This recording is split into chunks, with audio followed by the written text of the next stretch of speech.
Well, good afternoon, everybody, and welcome to our first webinar of 2024. Today, we're going to be talking about ensuring accurate classification of variants in BRCA1, BRCA2, and HRR genes. Next slide, please. So just a few, the usual housekeeping rules, please, before we move on to the actual webinar itself. So we've automatically muted your microphones to avoid any unnecessary background noise.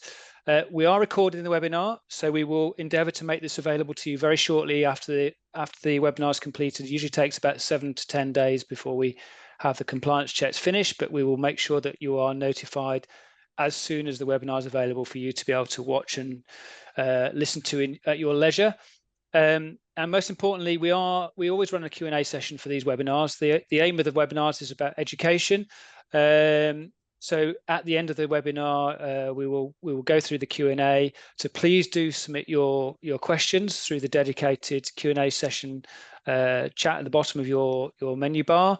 And we will get around to hopefully answering as many of those as we can at the end of the webinar. Next slide, please. So your feedback is, we utilize your feedback to improve what we're doing. As I said, we alluded to, we're trying to provide high quality training and education for all healthcare professionals who are interested in genomics. So after the webinar, you'll receive an email with a short link to the feedback survey. Please do give it your attention and try to spare the 2 or 3 minutes that it takes to complete it and feedback to us. We will look at that obviously and then incorporate the feedback as much as we can do into the next sets of webinars. Okay, I'm now going to hand over to my co-chair, Sandy Deans. Thank you, Simon. So as Simon said, welcome to the first webinar for 2024. This is the first of 4. Today we are joined by 2 colleagues, experts in the field of variant classification in the HRR genes. So we have George Burrell from Manchester in the UK and Andrew Mariani from Calgary in Canada. So I'm going to move swiftly forwards. We've got a great slide deck prepared for you today. And as Simon says, we've got a live question and answer session. So next slide, please. This is a disclaimer. And then next slide, please. Okay, so to kick us off, we're going to go over to George and hand over to George and Andrew to go through our slide deck. Thank you. Perfect. Thank you very much, Sandy. Hi, everyone. So the first part, I will cover the first part of this webinar, and there will be 3 main sections. I'm aware many of the people joining us today are relatively new to variant interpretation. So I will do an overview of some of the variant interpretation guidelines, tools, and publications that are available. And then we will move to talk a little bit in more details about some of the specificities of PALB2 from the ClinGen expert group. Last year we covered BRCA1, BRCA2, so this year we're moving to PALB2, and then timely ACGS 2024 has been released recently, very recently. So we will just do a very brief overview of some of the updates and changes in the ACGS 2024. Next slide, please.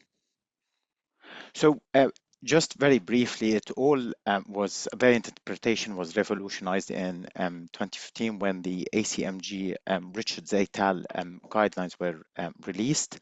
So we've done variant interpretation for many years, but what happened with the release of these guidelines is we moved to a more standardized approach with a more specific or more clarified use of evidence and a semi-quantitative manner. If we go to the next slide, please. This table has become very famous, and I'm sure most of you, if not all of you, have seen it in many talks and in the original paper and in the follow-ups. But essentially, it presented the different types of evidence that we currently use in variant interpretation. So you'll see the type of the evidence at the left of the table, and it was presented, like I said, in a semi-quantitative manner, so different levels of strength, supporting moderate up to very strong, with both sides evidence that can be used towards a pathogenic classification and evidence that can be used towards a benign classification. Next slide, please.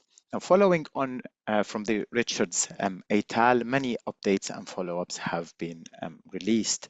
A lot of the areas in the original Richards et al. Was still very much open for interpretation, and there was no specific guidelines on how to present something or how to interpret something. So, for example, co-segregation, it said with the increased level of segregation, you use a higher level of evidence, but Jarvik and Browning published a specific guidance on how to estimate, on how to quantify your segregation evidence.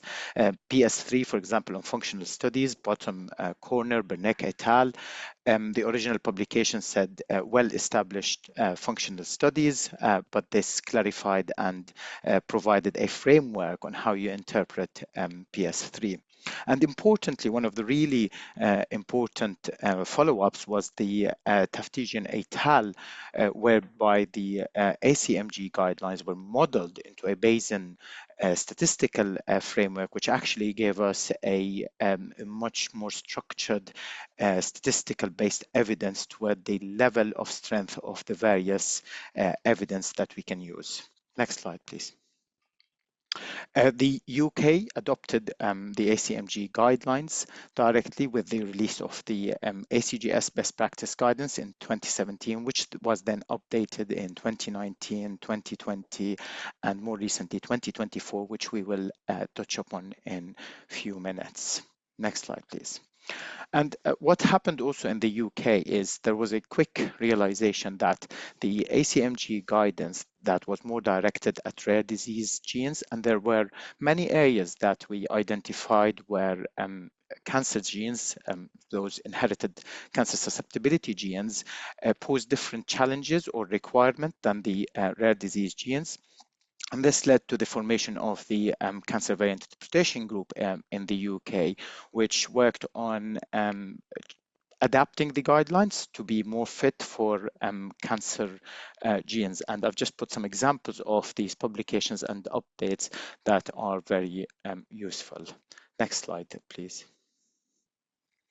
And then the ClinGen started the sequence variant interpretation group, which publishes regular updates. For example, one of the first ones at the bottom was the stopping the use of PP5, BP6, which basically taking evidence because another reputable source has classified a variant. And this was followed up with many updates. So this is one of the really good places to go to see some of the guidance updates, especially as we're still waiting for the new ACMG guidelines release. And next slide, please. So other than the working group, there are also expert panels. So these expert panels cover a variety of rare disease syndromes and hereditary cancer. And our focus is obviously on the BRCA1, BRCA2 expert panel publications, and also on the hereditary breast, ovarian, and pancreatic cancer. So last year, like I said, we have covered BRCA1, BRCA2, and this year we'll be moving towards the genes listed within the hereditary breast, ovarian, and pancreatic cancer panel. Next slide, please.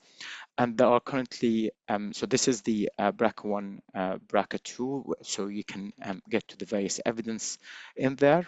And next slide, please. And this is the three genes that are currently present in the breast, ovarian, and pancreatic expert panels. So there is the ATM, PALB2, and RAD51C. And today we're going to look a little bit in more details about the differences, or some of the differences that are present in the PALB2 guidance in comparison to the main ACMG guidance. Next slide, please. So this is just the link to take you to that, but also specifically to those working within the UK and within the NHS. most of the cancer-specific guidance, so PAL-B2, ATM, and so on, will have a CANVIG version of that. So what we do within CANVIG is we look at the guidance that has been published by ClinGen, and then we look at any differences that are present within the UK guidance, and we adapt the guidance to make a UK version on that. So for example, for the PAL-B2, you will find the CANVIG UK version on the CANVIG website, which addresses some of the differences between the guidance in the UK compared to that by ClinGen. Next slide, please. Now, overall, this is just an overview of the guidance that are present in the PAL-B2 specifications and where they might differ from those within the general ClinGen or then general CANVIG guidance.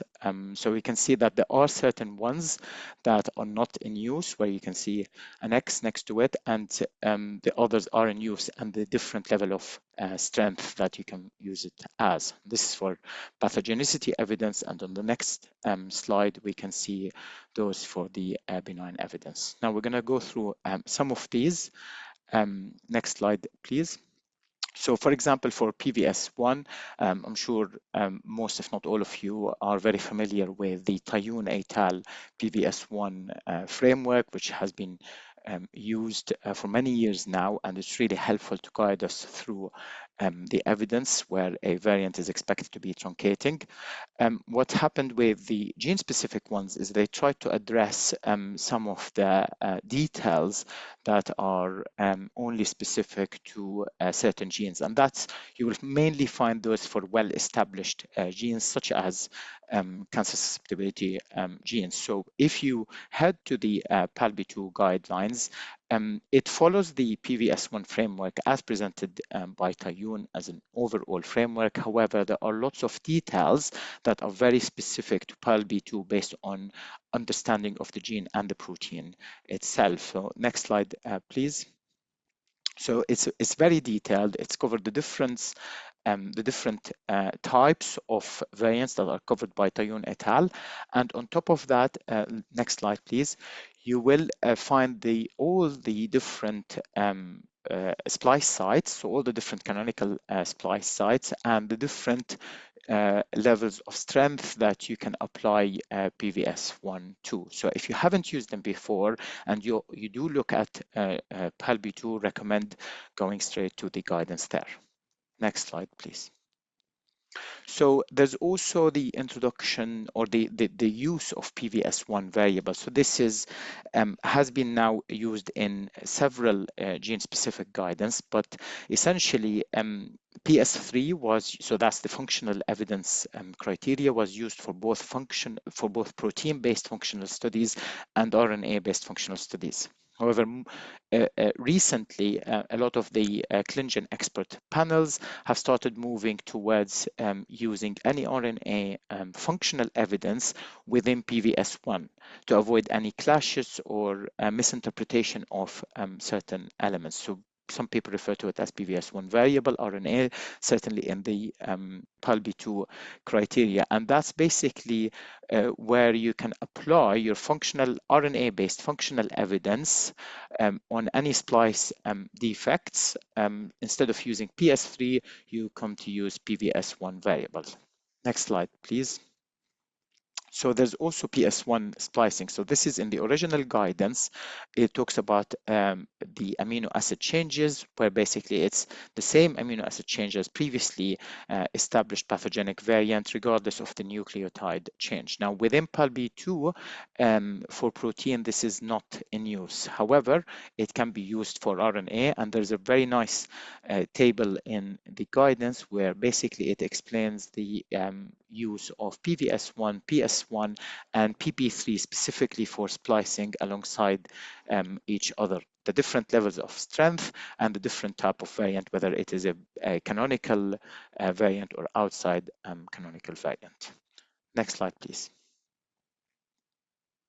There's also PS4, so this is where you're looking at a variant being more significantly present in individuals compared to controls, so affected individuals compared to controls.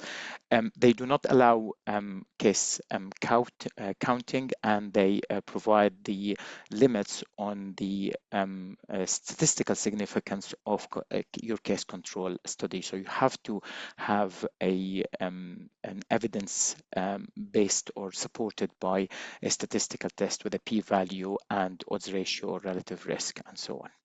Next slide, please. PM2, this is the one that causes a lot of trouble and been discussed in many areas.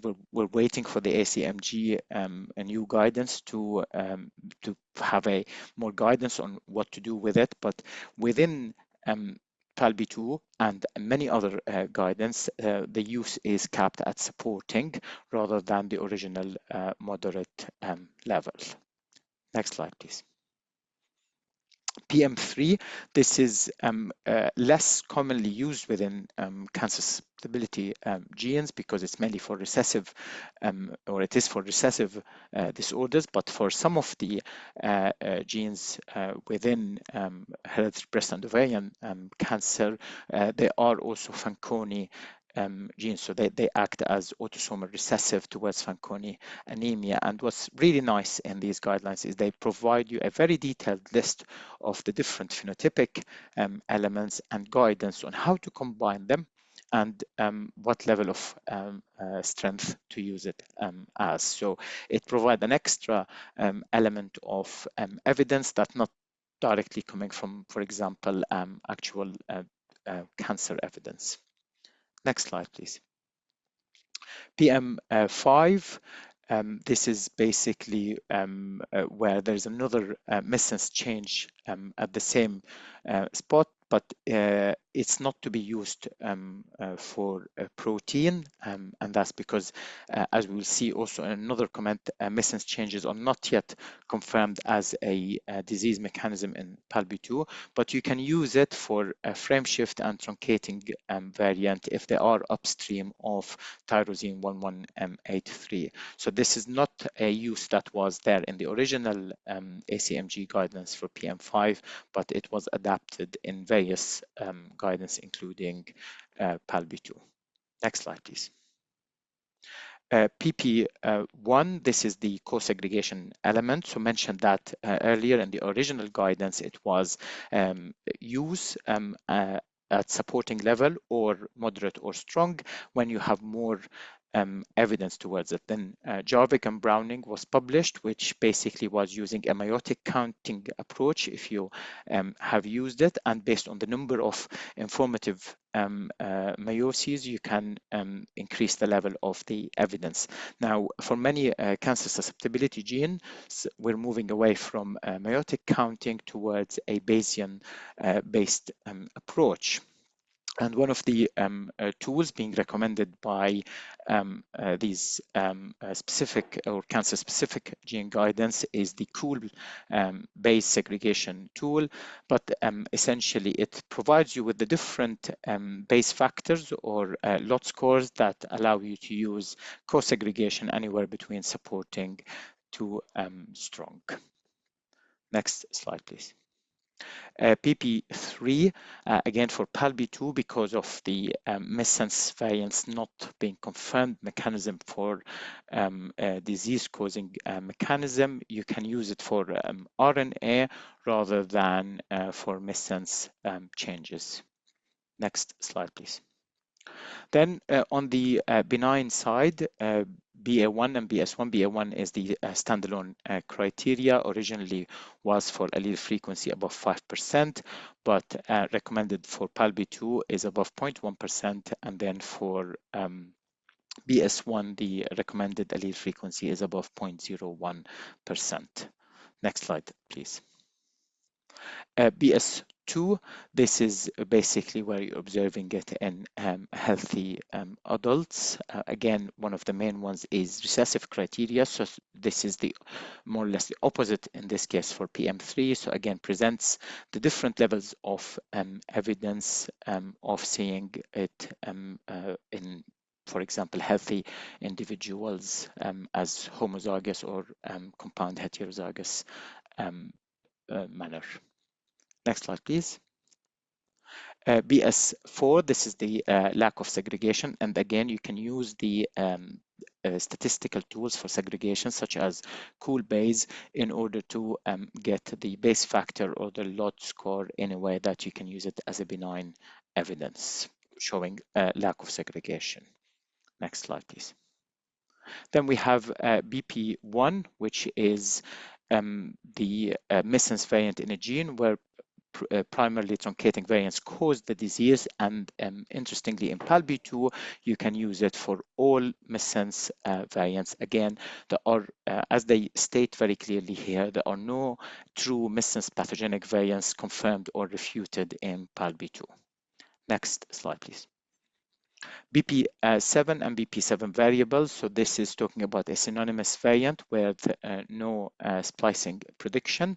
So you can use it at supporting for synonymous or deep intronic, but also you can use BP7 RNA at the different levels. So this is similar essentially to PVS1 on the pathogenic side, but using the RNA functional studies that are pointing towards no effect on splicing under BP7, and you can use that at a variable level of strength from supporting all the way to strong. Next slide, please. So that was all the or some of the main PALB2 unique features. I'm going to quickly move to ACGS 2024, which was just very recently released. So I'm going to cover some of the updates. If we go to next slide, please. All the details are very nicely presented in the document itself. If you head to Appendix A, you will see all the major changes listed and to help you get your head around what have been changed or updated. So I'm going to go through them briefly, and then hopefully once you head to the documents, if you haven't done already, you will see the details of these changes. Next slide, please. So one of the main ones is the including of the CMV guidance. So following on from ACMG 2015 or Richards et al., Riggs et al. Released a very similar style CMV interpretation guidance, and what was nicely done within the ACGS 2024 is a lot of this information has been combined, which streamline in many situations now in NGS-based panels and so on. We are identifying both CMV and SMVs and reporting them alongside each other, and so it's a really good step forward to have the guidance incorporating both SMVs and CMVs. Next, please.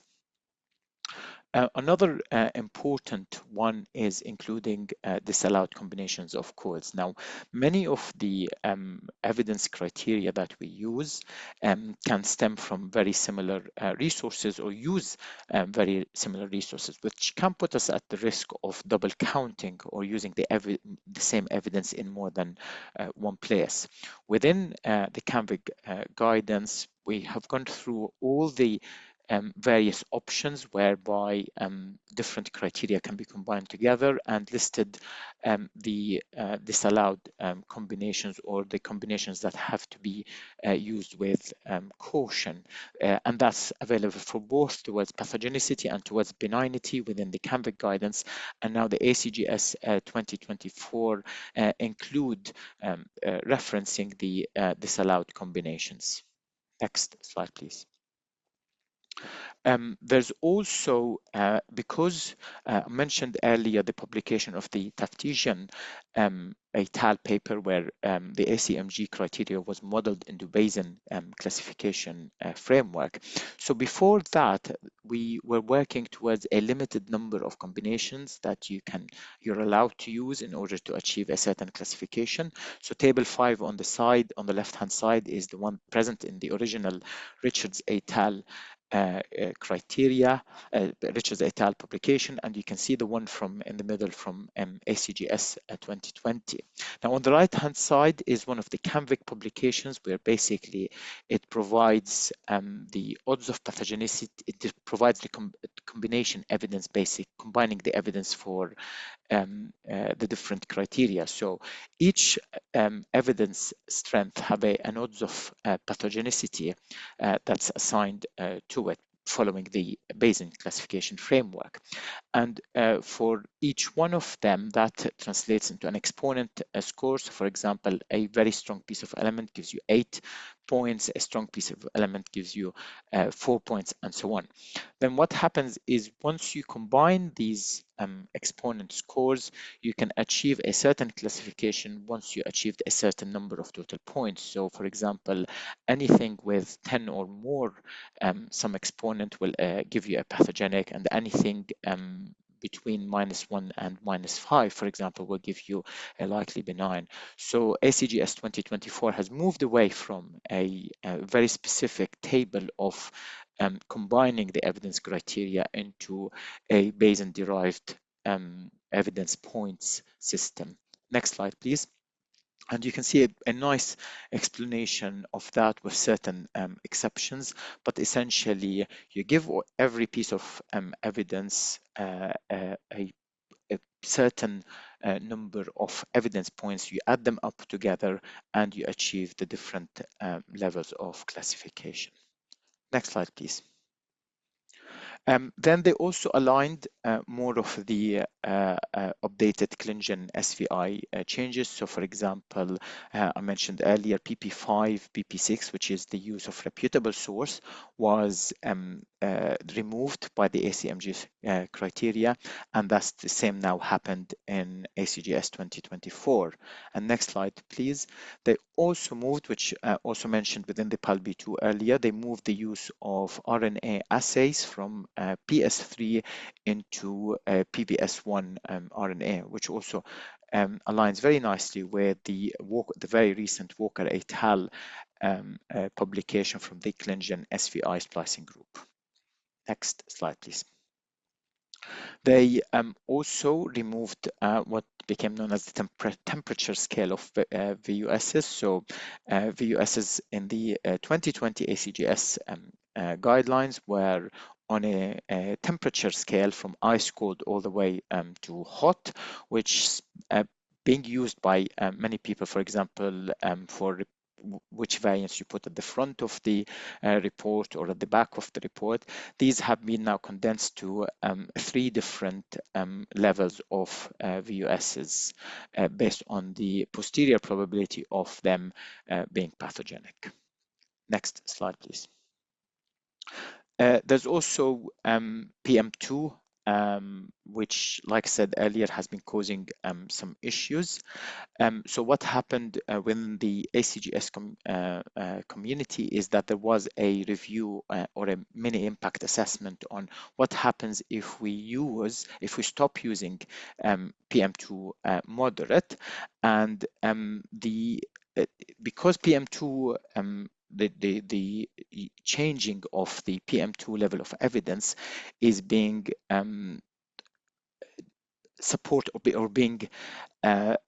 supported by other evidence criteria such as PP3, different levels of evidence, or the different uses of PM5. Not all of it has been applied within the ACGS criteria. It was decided that PM2 will stay at moderate and PP3 will stay at supporting until the release of the new ACMG guidelines. Hopefully that will provide a more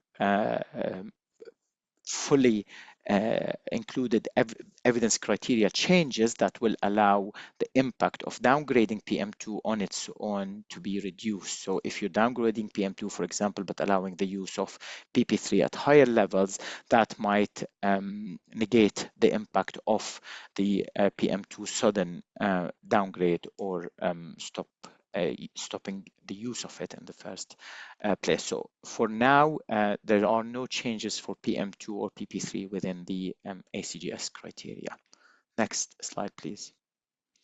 So just a very few extra notes. There are now references specifically to the non-coding and the mitochondrial variant guidelines listed at the bottom of the slide. There's also recommendations similar to what happens within the CANVIG group to review or evaluate any VSIP guidelines before applying it within the NHS, and that stems from some important differences between how people get tested within, for example, the US compared to how people get tested within the NHS.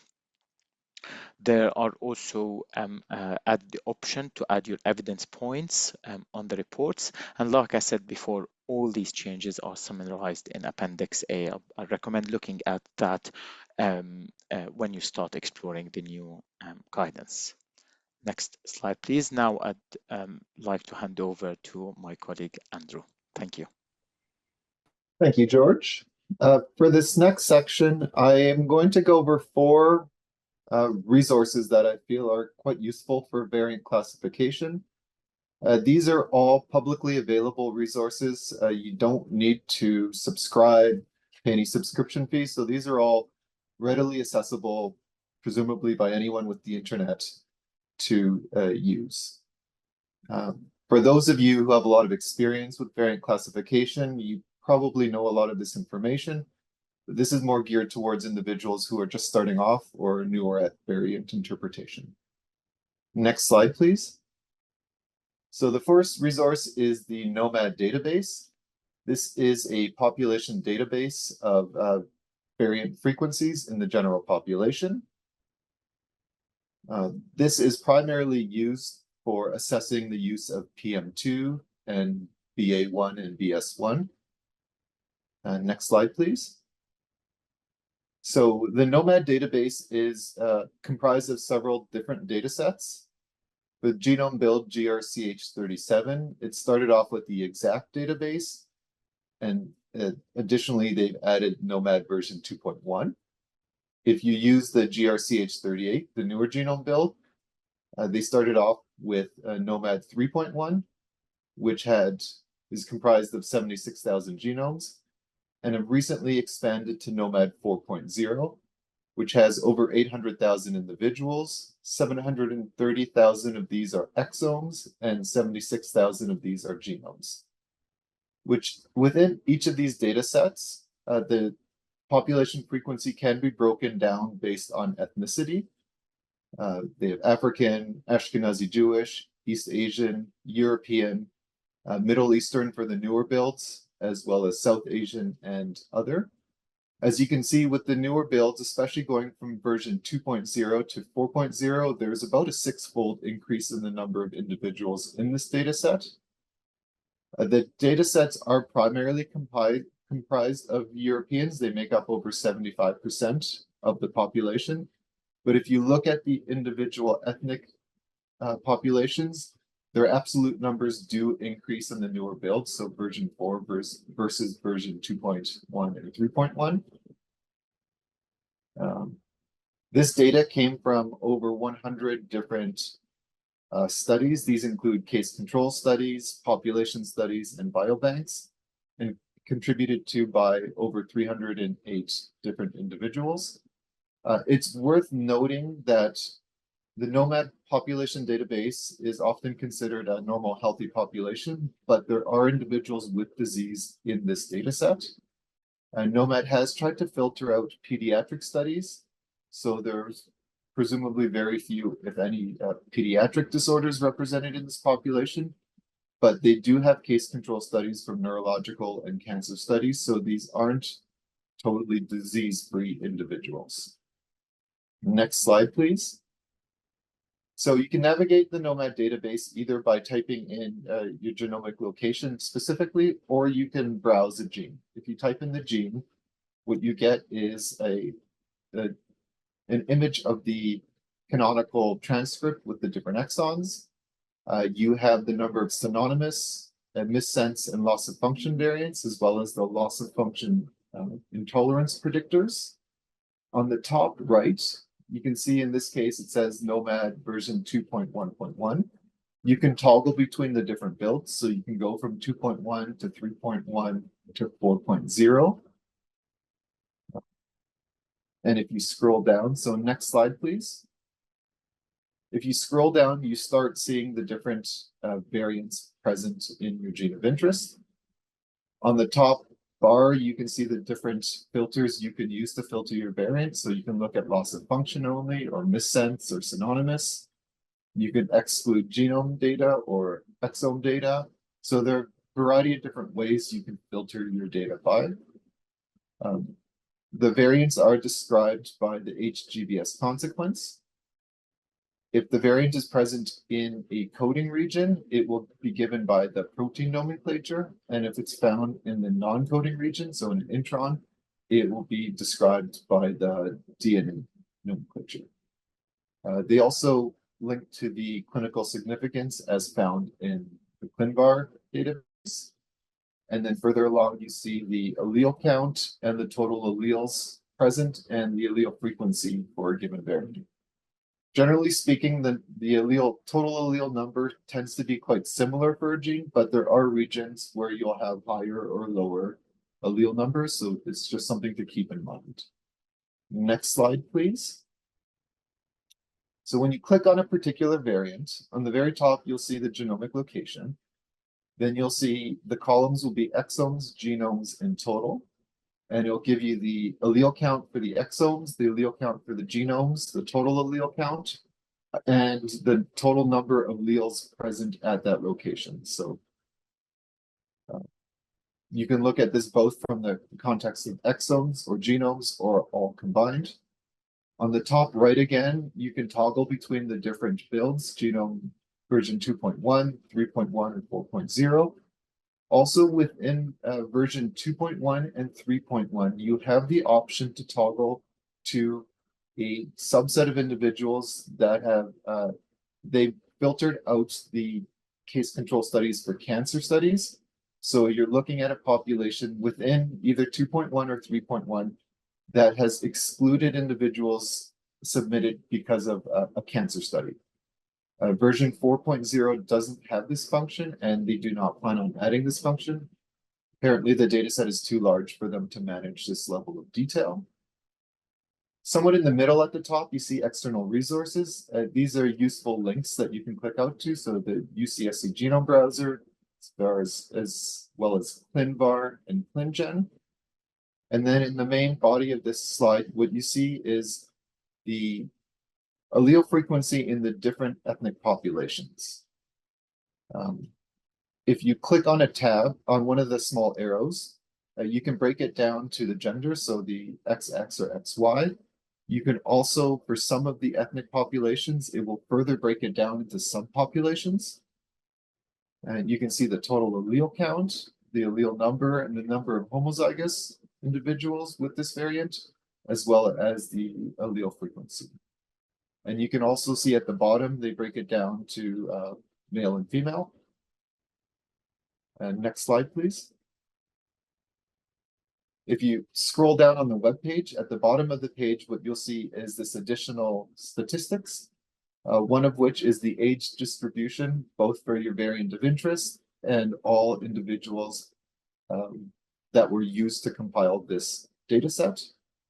Below that, you have the genotype quality metrics. This can be useful because some of the gene-specific recommendations recommend that to use public databases, you want to have a certain quality of read depth at a location. And so this is where you could find that information in the Nomad database. Next slide, please. So the next resource I'm going to touch upon is the ClinVar database. ClinVar is a public archive of variants and their classification with respect to human disease.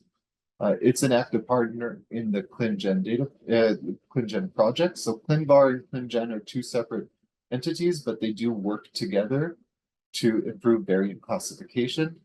ClinVar is the database of variant interpretations. ClinVar itself does not actively seek out and interpret variants. They compile the submissions of variants that have been submitted to them. Next slide, please. So in ClinVar, you can either browse a gene for variants or you can look for a specific variant. If you are looking for a specific variant, you type in the HGVS nomenclature of that variant, including the transcript you're interested in, and then you'll find your variant of interest. If you want to browse a gene for variants, you just type in the gene. And on the left-hand side, what you'll see is the various different ways you can filter out your variants of interest. So you can filter it out based on classification, based on conflicting evidence of classification, based on the molecular mechanism, whether it's a frameshift or missense or nonsense. You can also use multiple filters, so you can look at pathogenic variants that are missense or benign variants that are frameshift, so you can add different combinations of variants to filter for your variants. And then in the middle of the slide, you'll see all the different variants. This is just a screen grab of the first few. If you click on one of those variants, next slide, please. What you'll see is this. So the variant of interest will be shown on the top. It'll have the classification in ClinVar, and it'll have the star rating underneath the classification. So in this case, this particular variant is classified as benign, and it has a 3-star rating. So what the star rating means, it's the review status of this particular variant. A 4-star rating means that this variant has been reviewed by a practice guideline. A 3-star rating means this variant has been reviewed by an expert panel. In the case of BRCA1 and 2, that could be something like Enigma. A 2-star rating implies that this variant has been submitted by multiple labs with criteria provided, and there's no conflict in the classification. A 1-star rating means either that only one individual lab submitted the variant with criteria, or there's multiple labs that have submitted the variant, but they're conflicting in their classification. And 0-star stars mean that the variant has been submitted, but no criteria has been provided for its classification. So underneath the classification, what you'll see is the identifier for the variant, as well as a list of all the different transcripts that this variant is present in.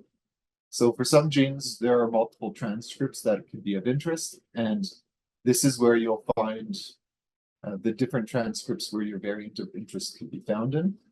You'll also see when this variant was first submitted into ClinVar and when it was last evaluated. Next slide, please. If you scroll down on the web page, you will then see an OMIB link to the gene, as well as the ClinGen gene dosage sensitivity curation, if it has been provided. So ClinGen has evaluated this for dosage sensitivity. You'll see whether you'll see its haploinsufficiency score or its triple sensitivity score. And then below that, you'll see the different conditions that this variant has been submitted under. As you'll see in the case with this variant in BRCA1 and BRCA1, that there is a lot of overlap in the different conditions. And so when a lab had submitted this classification, they had selected the condition it's found under, but these are generally overlapping quite a bit. So you have hereditary cancer predisposing syndrome, hereditary breast and ovarian cancer syndrome, familial cancer of the breast. So these are quite similar. For some genes, they are involved in very different disorders. And this is somewhere where you want to keep an eye on. If your gene has more than one disorder it's involved in, you'll want to keep an eye on what context this variant has been classified under, and that's where you'll find this information. Next slide, please. And below this, you'll see all the individual submissions for this variant. It starts with the classification, and then the date it was classified. And then you'll have the review status, the condition, and then the submitter. So this could be an individual lab. This could be, in this case, the top one is Enigma. So this is an expert panel. And then beside that, you'll see more information. If they've submitted information as to how they arrived at their classification, you'll often find that evidence over here. If you click on the downward arrow, it will expand and show the full comments. So sometimes you can't see the full comment just under the more information tab. You need to expand this.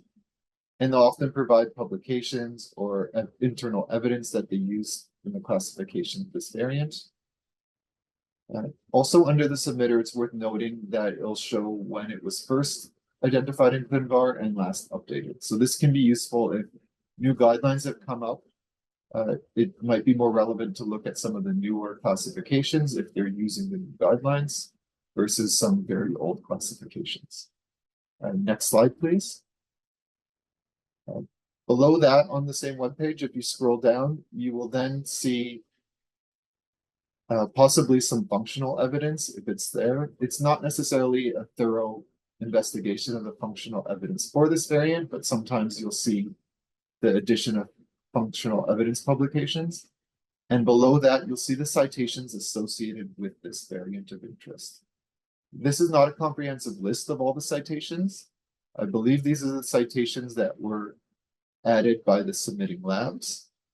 But it does give you information as to where you can find more literature on your variant of interest.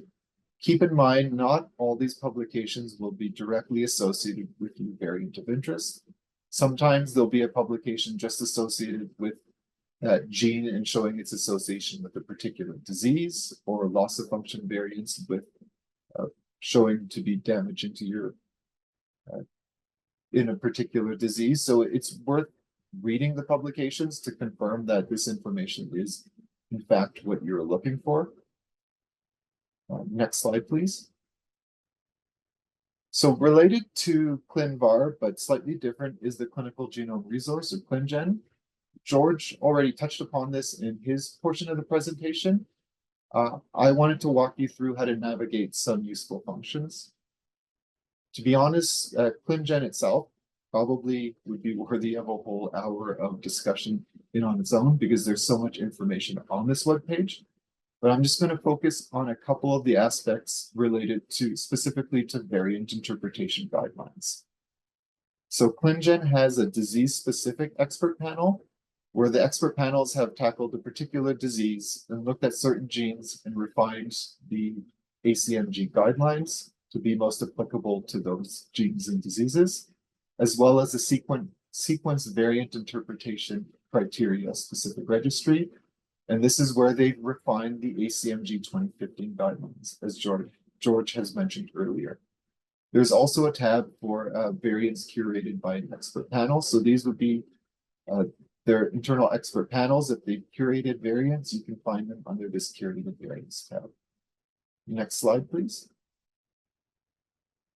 So looking at the gene and disease specific recommendations, you can go to this criteria specific registry, and it'll give a list of all the expert panels and the genes that they've examined, and then the status of the recommendations that they've come up with. So if it's released, that means it's available for you to use. If it's classification rules and prep, that means it's still under, you're still working on it. And then the pilot rules and prep means these rules are being tested out. They're not available for public yet, but should be soon. And then at the far right, what you'll see is different links, and you can click on those to view the rules. So these aren't necessarily published in a journal article. These are accessible directly from the ClinGen website. So everyone should have access to these regardless of whether your institute has access to specific journals or not.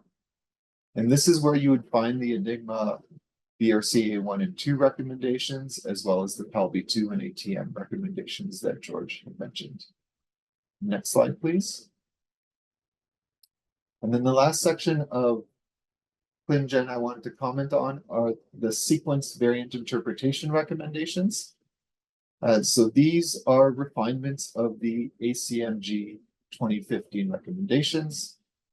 This is where you'll find the Tayoun et al.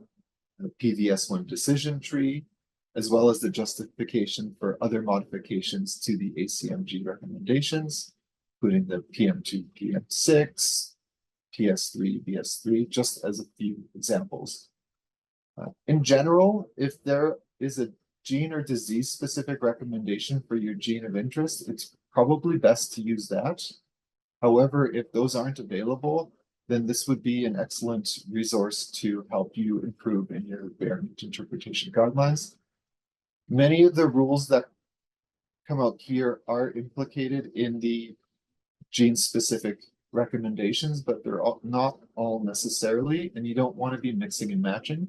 So for example, ClinGen recommended downgrading PM2 to supporting evidence for moderate, and most of the gene-specific recommendations have followed suit, but there are a couple gene-specific recommendations that still recommend using PM2 at a moderate strength. And so it really would be best to stick with one or the other. If there's a gene-specific recommendation, it'd be advisable to use that. But if there isn't, then by default, I believe these ClinGen recommendations would be the next best thing. Next slide, please. And the last resource I want to talk about is the CanVar UK database. So this database isn't just for individuals who are in the UK or using the CanVig UK guidelines.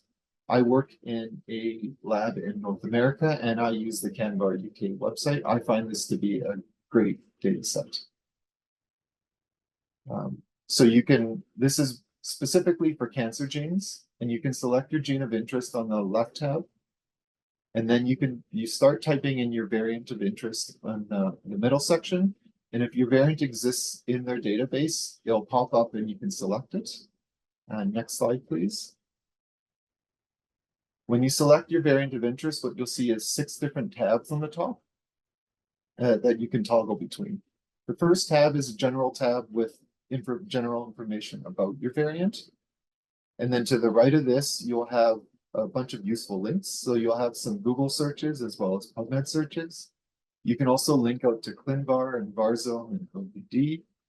And below this, there's an active link. It says PM5, other variants of this codon. You click on this and it'll take a few seconds, but what it'll do is it'll generate other variants that are found at this particular codon. And you can look at those as well. Next slide, please. Then if you click on the in silico predictions, what you get is a full page of different in silico predictions. What I find most useful about this is the top 2 predictions on the left-hand side are the Rebel and Basedell score. Rebel tends to be, it's a meta predictor that many of the gene-specific recommendations are recommending using. So it's useful to have that information right there. As well, the BRCA1 and 2 recommendations suggested using Basedell instead of Rebel. So it's convenient that this is found right below it. And then on the right-hand side at the bottom, you'll have splicing predictions. And the recent ClinGen SVI splicing working group suggested using Splice AI as a predictor for splicing disruption. And so it's convenient that Splice AI is included in this in silico prediction. Next slide, please. You can also look at the case control frequency or control frequencies. The initial top link is the Nomad version 2.1. You can toggle between 2.1 non-cancer, 2.1 non-cancer female, and 2.1 in general. You can also link out to the Nomad website directly from here. Below that, you have the UK Biobank population frequencies, which is included in Nomad version 4.0. And then to the right, what's interesting is for UK labs, they have a case frequency. This is the frequency of individuals who have this variant in a UK diagnostic lab. And then those are the first 2 lines, so the number of probands and the total number of probands tested. And below that, you have the number of probands who have self-identified as having a white ethnicity And why this is useful is you can potentially use the non-finished European cohort from the NOMAD database to have a case control study. Next slide, please. The next tab has gene epidemiological evidence for this variant. So there are a number of publications where they provided these likelihood ratio scores. And so if your variant exists in one of these publications, it will populate here. You can click on the publication itself to see the actual publication, but this information is also provided over here. If you do click to the publication, you do need to have access to that journal to access the data. But if you don't have access to the journal, this information is still here on the Canva UK website. Next tab, please. And then the last tab I want to talk about is the functional evidence tab. So if there are functional studies published on your variant of interest, the information will show up on this page. And once again, you can click out to the original publication to view that. But if you don't have access to the publication, you can still view the evidence that they've gathered from the publications. And they have the same for splice analysis. And so for me, I find this is a very useful data set because it compiles a lot of the information you need for variant all into one particular site. And so that is my last slide. Next slide, please. And I'll hand it back to Professor Deans. Thank you, Andrew and George, for an extremely comprehensive run through of go-to websites and guidance. So thank you very much indeed. I'm sure that's been of great value to our participants today. So just to note that this webinar is linked to the external quality assessment for the individual assessment for classification of BRCA1, BRCA2 and other HRR gene variants, which is run 12. If you haven't yet registered and would like to do so, then please use this link here. It's free of charge. It's supported by educational funding, and the assessment will open on the 1st of April through to the end of April. So for the calendar month of April, it will be open for participation. Please note, if you sign up just now, you won't be able to see the assessment. The module will appear on your account from the 1st of April. If you've any further questions, contact both EMQN or the GenQA offices and we can share that information for you. So I see we've had quite a few questions coming in on the Q&A function, which is fantastic. Simon, do you want to kick us off to go through some of the Q&A with Andrew and George, please? Thank you, Sandy. Yep, fantastic webinar, and hopefully you've gained a lot of background information for not just the sort of latest updates, particularly ACGS, for example, but also a good overview on the various resources you can use for helping you to classify your variants. Andrew and George, I'm going to start you off with a sort of more general question really relating to NOMAD. Obviously in the presentation you outlined that there are several different versions of NOMAD available for users to actively tap into as a resource. So you've got versions 2.1, 3.1 and now version 4. What are your thoughts on the use of version 4 instead of the other two versions? I guess I can start. So I can see why version 4 is tempting to use because they do have about 6 times more variants or individuals than the earlier versions. However, I noticed just last week actually on the ClinGen website that they have a position statement where they are trying to encourage their expert panels to review the individual the use of NOMAD version 4 for their individual cutoffs. So some groups used a absolute allele frequency to be below that to use PM2, for example, whereas others used complete absence of a particular variant for use of PM2. So if you use complete absence and now you've increased your data set 6-fold, that may not actually hold true anymore. Whereas if you used an absolute, if you've used a frequency, it may be more easily to lift over. Personally, I'm waiting for a little more guidance from the expert panels before I switch over to version 4, but I do see why it's tempting. I understand. I think there was also some questions about the reliability of the UK Biobank data, which I think is included in version 4. Do you have any comment to make on that at all? Is there anything we should be considering relating to that? Not just the expert panels, but the actual data itself. George, do you want I think, first of all, if people would like to access the UK Biobank data, as Andrew showed earlier, you can find that information on Canva, so you'll be able to see any specific data coming from UK Biobank. I think there was on the VSIP publication that Andrew referred to, the standing position, they do mention the fact that there has been an allele frequency bug, a calculation bug in the system. So there are around 17 million variants that have been affected by that.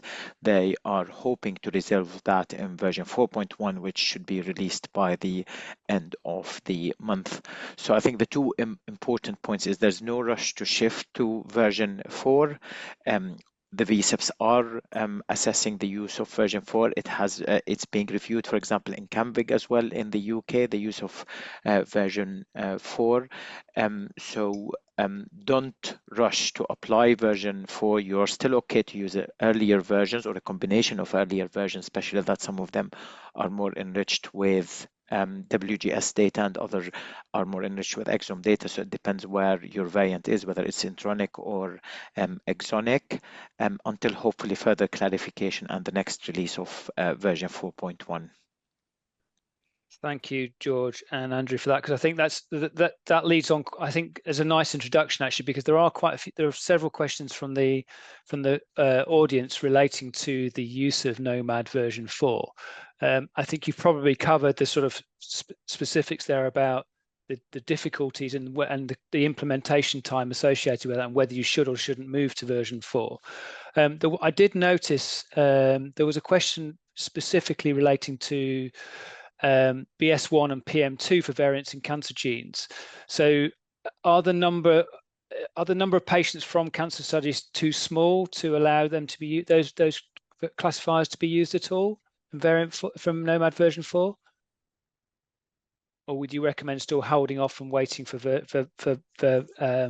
more enlightenment in terms of whether they're going to be used, whether the recommendations for the expert panel should be allowing to use them?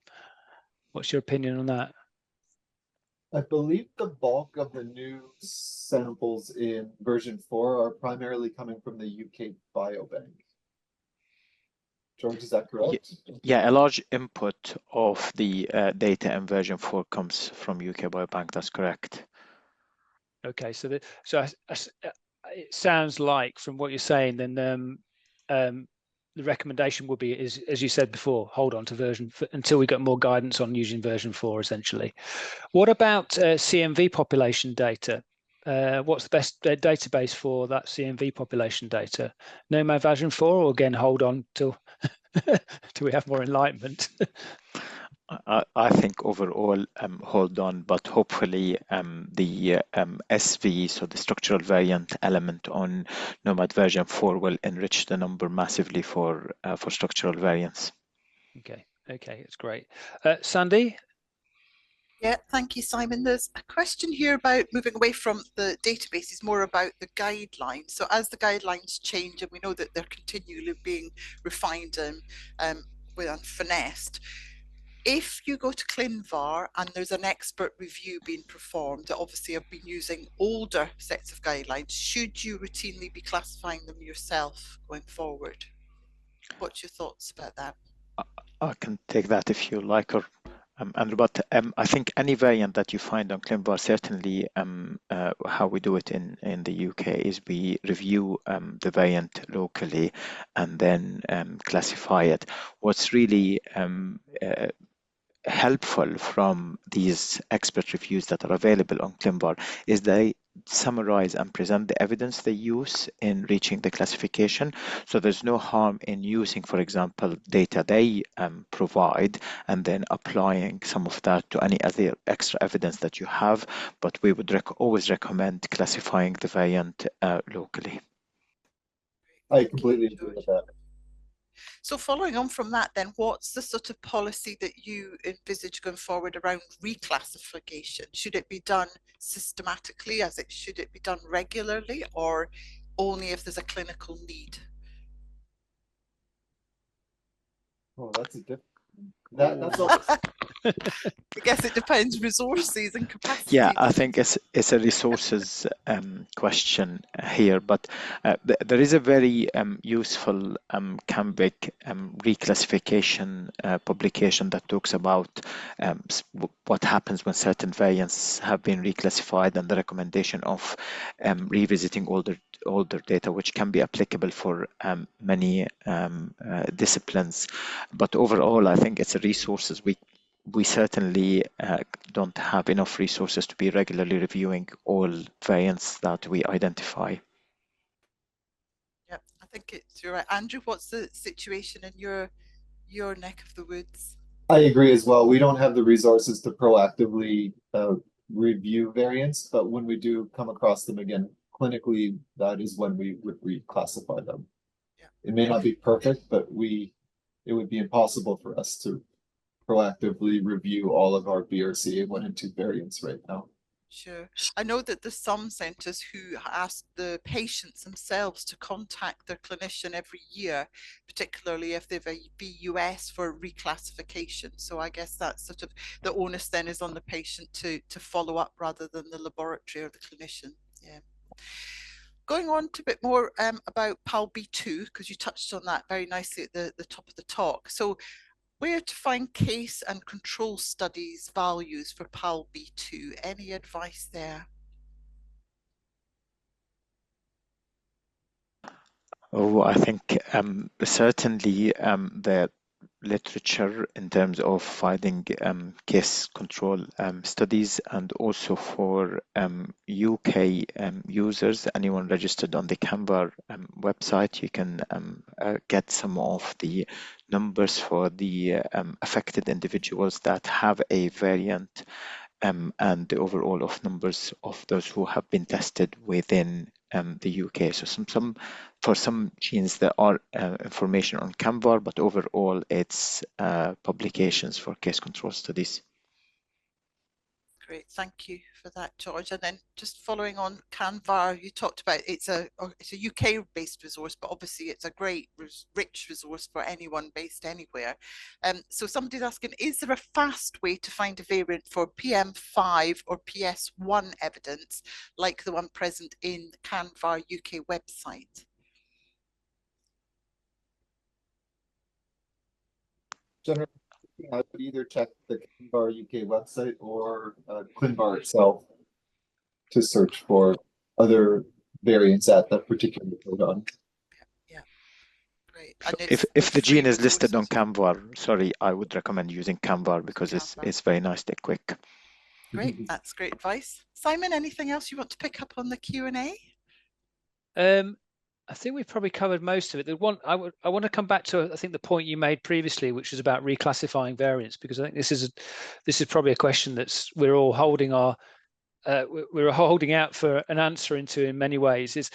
Is do you recommend any particular programs, for example, that can automate variant interpretation? I guess that's kind of, comes back to the reclassification point, if you can automate it a bit more. So have you got any guidance or recommendations on software tools, for example, that you can help to automate variant interpretation?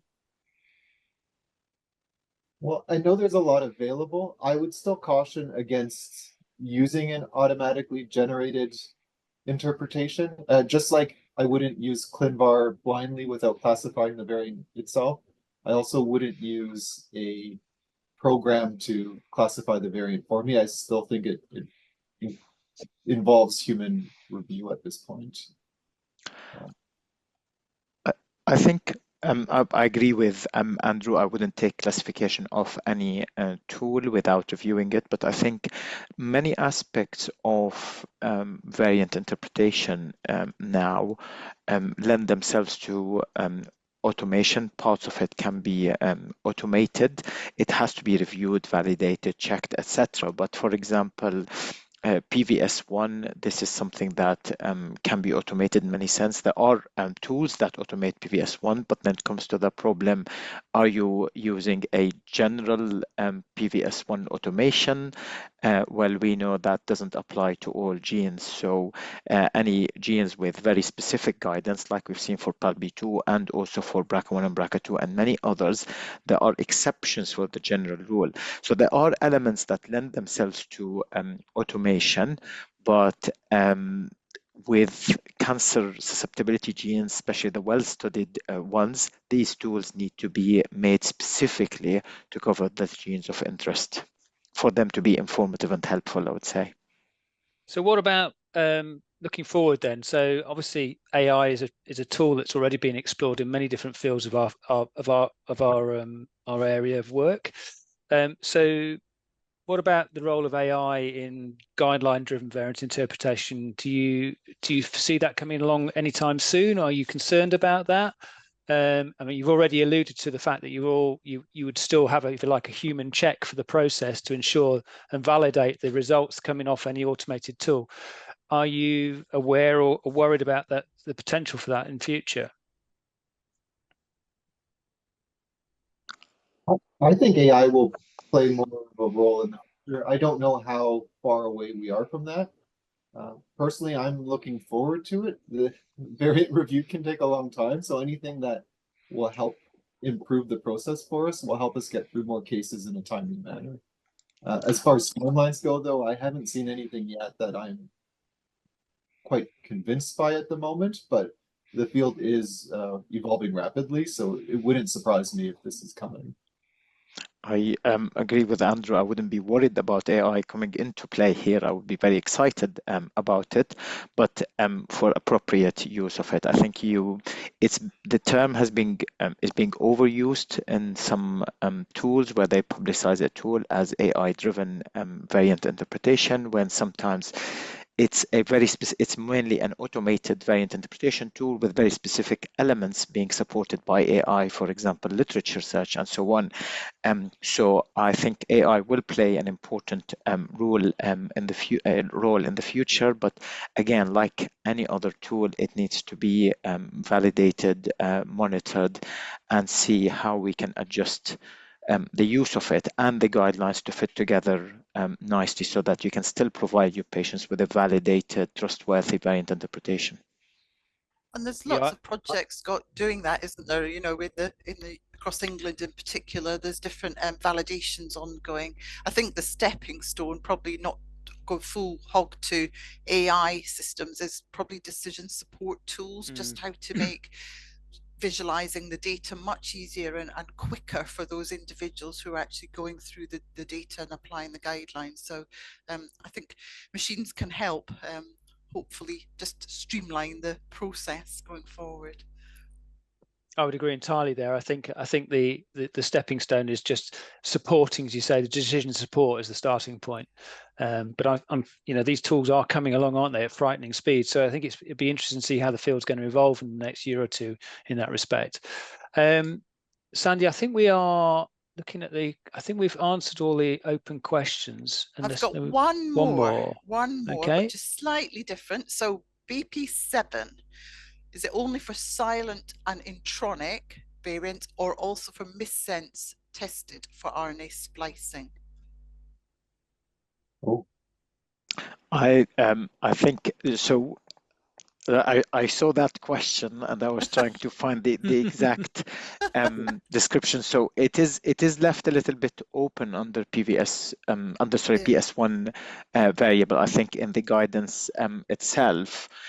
I think before giving an answer that might be wrong, I need to check a couple of things and come back to you. So if we have keep a record of the person who asked that question, we can go back to them with an accurate No problem, answer. Josh. What we can do is we collate all of the Q&As and responses and put it in the Run 12 EQA summary report, so we can feed back there. So, and any of the other ones that there's still more coming in now. So any more of the questions being submitted, we can address it that way. So thank you for that. Yep, I think we've just picked up one more actually, Sandy. So what about using alpha missense for PP3 or PM1?